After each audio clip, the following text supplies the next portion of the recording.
నమస్తే మానేరు న్యూస్ కి స్వాగతం. ముందుగా హెడ్లైన్స్. ప్రజల వద్దకు కాంగ్రెస్ జై బాపు జై భీమ్ యాత్రకు మంచి స్పందన.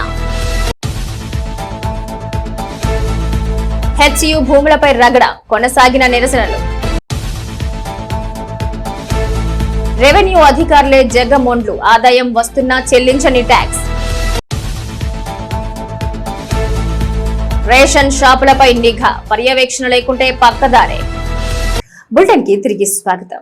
జై బాపు జై భీమ్ జై సంవిధాన్ నినాదంతో దేశవ్యాప్తంగా రాజ్యాంగ పరిరక్షణ యాత్ర బుధవారం ప్రారంభమైంది. ఏఐసిసి పిలుపు మేరకు కరీంనగర్ ఉమ్మడి జిల్లా వ్యాప్తంగా ఆయా నియోజకవర్గాల్లో ఎమ్మెల్యే నియోజకవర్గ ఇన్ఛార్జీలు యాత్రను ప్రారంభించారు. కరీంనగర్ అసెంబ్లీ నియోజకవర్గంలో జూబ్లీనగర్, కమాన్పూర్లలో చేపట్టిన యాత్రలో పార్టీ సమన్వయకర్త, నియోజకవర్గ ఇన్ఛార్జీలతో కలిసి పాల్గొననున్నారు సూడా చైర్మన్ కోమటిరెడ్డి నరేందర్ రెడ్డి.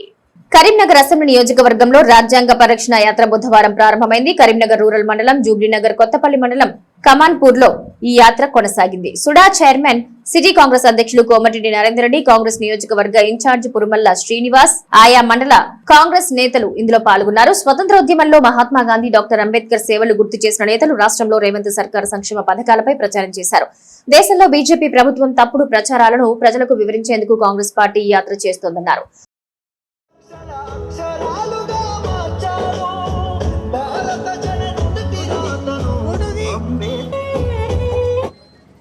దేశవ్యాప్తంగా జరిగేటువంటి కార్యక్రమంలో భాగంగా కరీంనగర్ నియోజకవర్గంలో ఈరోజు కరీంనగర్ రూరల్ మండల్, కొత్తపల్లి మండలంలో, అదేవిధంగా సాయంత్రం కరీంనగర్ నగరంలో ఈ కార్యక్రమం రాజ్యాంగ పరిరక్షణ పాదయాత్ర కార్యక్రమం చేపట్టడం జరిగింది.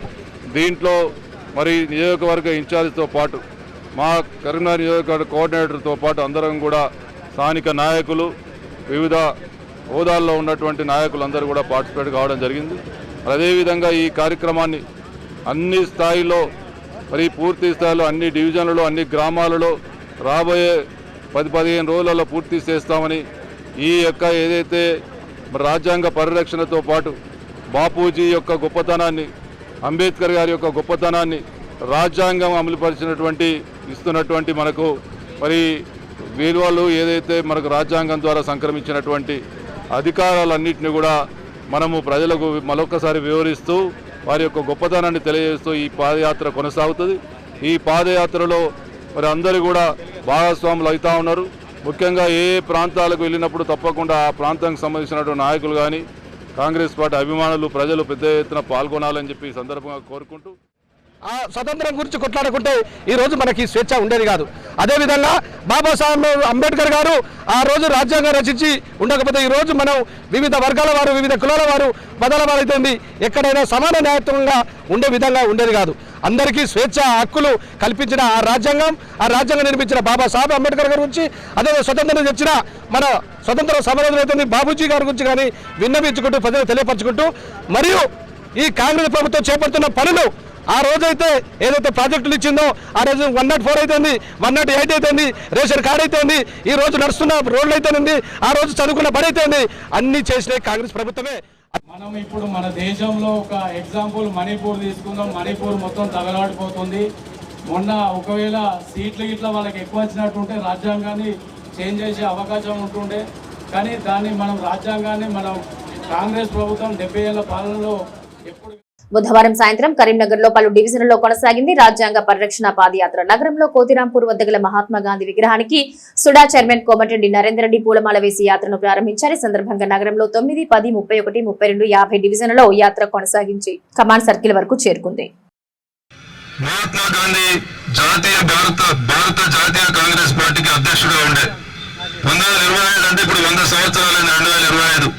ఈ 100 సంవత్సరాలైన సందర్భంగా మనం మరొకసారి బాపూజీని కీర్తించుకుంటూ కాంగ్రెస్ పార్టీకి ఆవిర్భావించి కాంగ్రెస్ పార్టీ కోసం మరి పనిచేసినటువంటి ఆనాడు అధ్యక్షుడిగా ఉన్నటువంటి మహాత్మా గాంధీ 100 సంవత్సరాల సందర్భంగా జై బాబు అనే కార్యక్రమం తీసుకోవడం జరిగింది.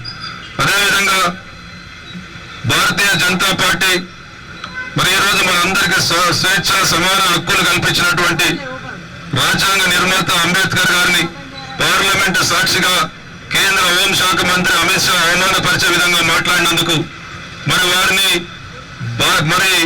వారి యొక్క ప్రవర్తనను భారతీయ జనతా పార్టీ చేస్తున్నటువంటి దుశ్చర్యలను మనం ఎండగడుతూ నగరంలోని 56వ డివిజన్ జ్యోతినగర్ లో గల రేషన్ షాపులో సన్నబియ్యం పంపిణీ కార్యక్రమాన్ని ప్రారంభించారు. సుడా చైర్మన్ కోమటిరెడ్డి నరేందర్ రెడ్డి ఒక్కొక్కరికి 6 కిలోల చొప్పున కుటుంబ సభ్యులకు ఎలక్ట్రానిక్ యంత్రంపై తూకం వేసి లబ్ధిదారులకు పంపిణీ చేశారు. ఈ సందర్భంగా నరేందర్ రెడ్డి మాట్లాడుతూ తమ కాంగ్రెస్ ప్రభుత్వం పేదలకు రేషన్ ద్వారా నాణ్యమైన బియ్యాన్ని అందజేస్తుందని కొనియాడారు. దీన్ని లబ్ధిదారులు సద్వినియోగం చేసుకోవాలని కోరారు.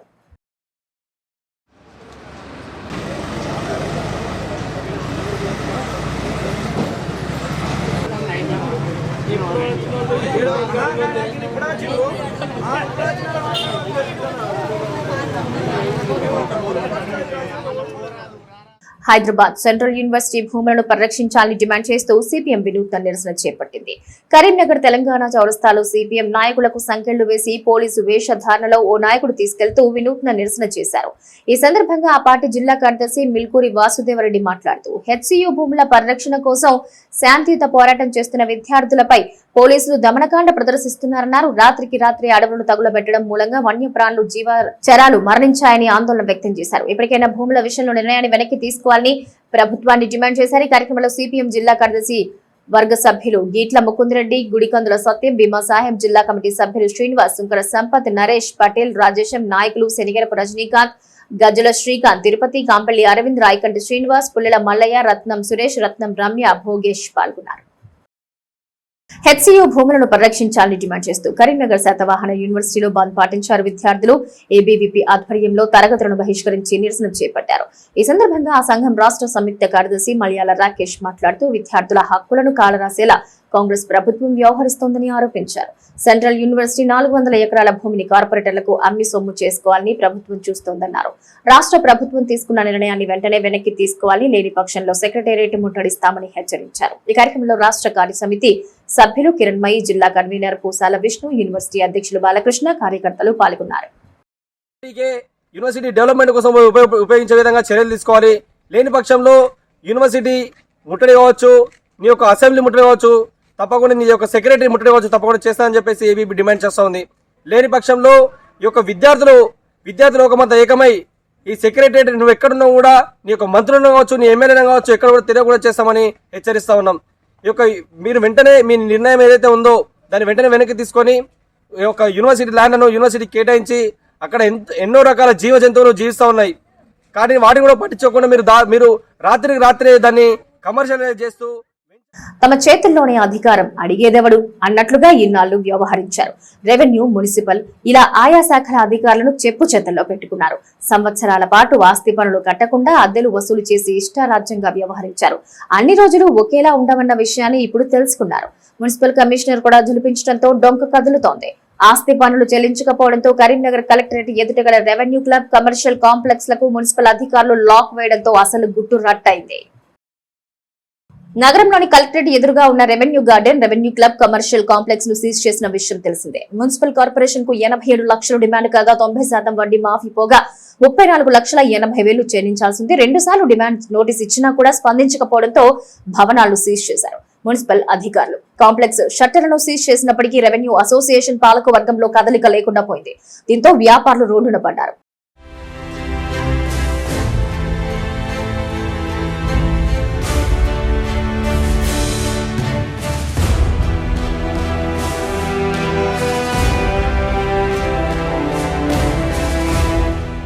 కరీంనగర్ కలెక్టరేట్ ఎదుట గల రెవెన్యూ క్లబ్, రెవెన్యూ గార్డెన్ వ్యాపార సముదాయాలకు ఏటా లక్షల్లో అద్దెలొస్తున్నాయి. కమర్షియల్ కాంప్లెక్స్ లోని 18 షట్లర్లకు నెల అద్దెలొస్తున్నాయి. అద్దెల ద్వారా వచ్చిన లక్షలాది రూపాయల ఆదాయం ఎక్కడికి పోతుందనే అనుమానాలు వ్యక్తమవుతున్నాయి. అయినా మున్సిపల్ కార్పొరేషన్ కు ఆస్తి పన్నులు చెల్లించకపోవడం పట్ల అనేక అనుమానాలు వ్యక్తమవుతున్నాయి. వీటికి సుమారు 22 ఏళ్లుగా ఆస్తి పన్నులు చెల్లించకుండా మున్సిపల్ అధికారులను మేనేజ్ చేస్తున్నారంటేనే అర్థం చేసుకోవచ్చు.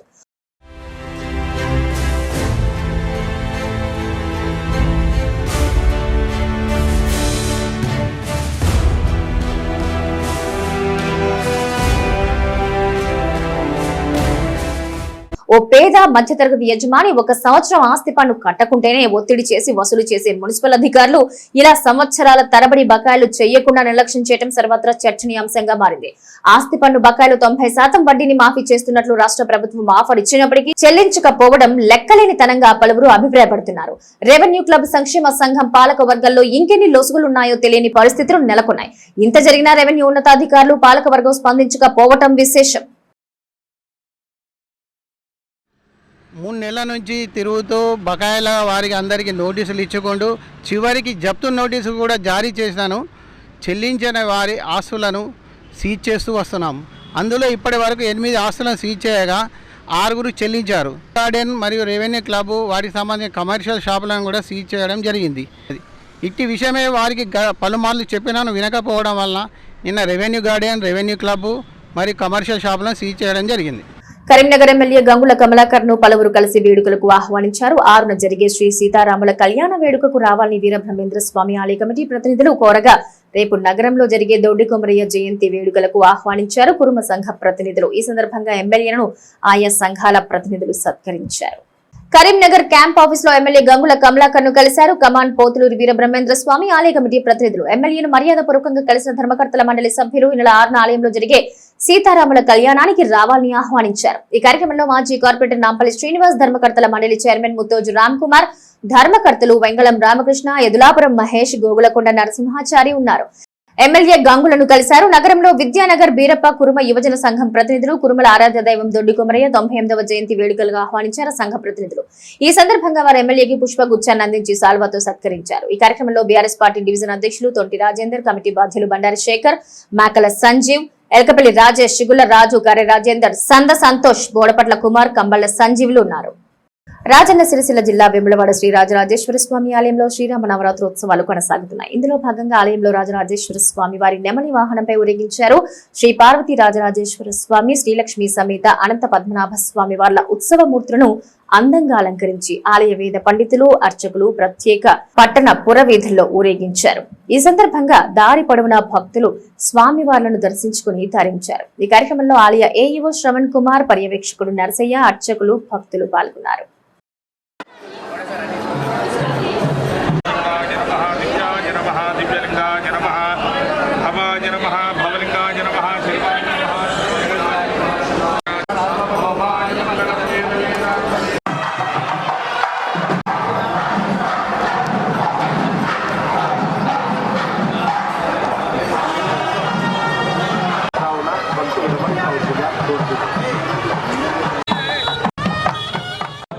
దేశంలో ఎక్కడా లేని విధంగా తెలంగాణ ప్రభుత్వం రేషన్ ద్వారా సన్నబియ్యం పంపిణీ పథకాన్ని ప్రారంభించింది. పేద మధ్యతరగతి వర్గాల నుంచి మంచి స్పందన వస్తున్నా పక్కదారి పట్టకుండా పకడ్బందీ చర్యలు తీసుకోవాలనే అభిప్రాయం వ్యక్తమవుతోంది.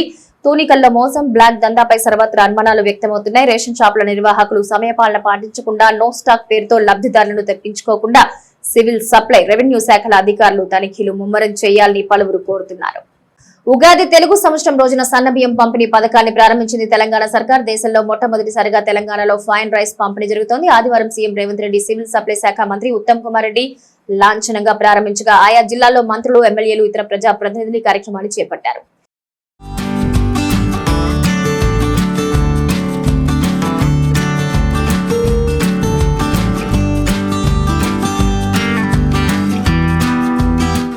ఏప్రిల్ 1వ తేదీ నుంచి తెలంగాణ వ్యాప్తంగా అన్ని రేషన్ షాపుల్లో దొడ్డు బియ్యానికి బదులుగా సన్న బియ్యం పంపిణీ జరుగుతోంది. రేషన్ కార్డులో లబ్ధిదారుల సంఖ్యను బట్టి ఒక్కొక్కరికి 6 కిలోల సన్న బియ్యం ఇస్తున్నారు. కరీంనగర్ జిల్లాలో 566 రేషన్ షాపుల ద్వారా 2,76,895 మంది లబ్ధిదారులకు సన్న బియ్యం పంపిణీ కొనసాగుతోంది.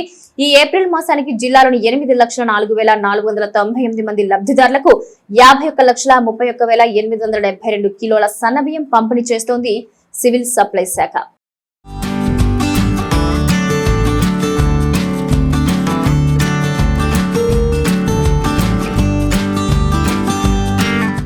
గతంలో రేషన్ షాపుల్లో బియ్యం అక్రమ రవాణాపై అనేక ఆరోపణలు ఉన్న నేపథ్యంలో ప్రస్తుత సన్న బియ్యంపై గట్టి నిఘా ఉంచాల్సిన అవసరం ఉంది. రేషన్ షాపుల్లో తమ్ ద్వారా బియ్యం పంపిణీ జరుగుతూ ఉన్నప్పటికీ తూకంలో మోసం జరిగే అవకాశాలున్నాయి. తూనికలు, కొలతలు, రెవెన్యూ, సివిల్ సప్లై శాఖల అధికారులు ఎప్పటికప్పుడు తనిఖీలు చేస్తే లబ్ధిదారులందరికీ సన్న బియ్యం అందే అవకాశాలుంటాయి. బియ్యం నాణ్యత విషయంలో ఎప్పటికప్పుడు తనిఖీలు నిర్వహించాల్సింది. తౌడు, మెరిగలు, రాళ్లు ఇవి రాకుండా చూసుకోవాలి. ప్రధానంగా రేషన్ షాపుల నిర్వాహకులు నో స్టాక్ బోర్డులు పెట్టి లబ్ధిదారులను తిప్పించుకునే ప్రమాదం ఉంది. నెలలో వరుసగా 20 రోజుల పాటు ఆయా రేషన్ షాపుల్లో స్టాక్ ఉండేలా సివిల్ సప్లై శాఖ అధికారులు ఏర్పాట్లు చేయాల్సింది. బులెటిన్ ముగించే ముందు హెడ్లైన్స్ మరోసారి. ప్రజల వద్దకు కాంగ్రెస్ జై బాపు జై భీమ్ యాత్రకు మంచి స్పందన. హెచ్యు భూములపై రగడ, కొనసాగిన నిరసనలు. రెవెన్యూ అధికారులే జగమొండ్లు, ఆదాయం వస్తున్నా చెల్లించని ట్యాక్స్. రేషన్ షాపులపై నిఘా, పర్యవేక్షణ లేకుంటే పక్కదారే. ఇవి నాటి మానేరు న్యూస్. నమస్తే.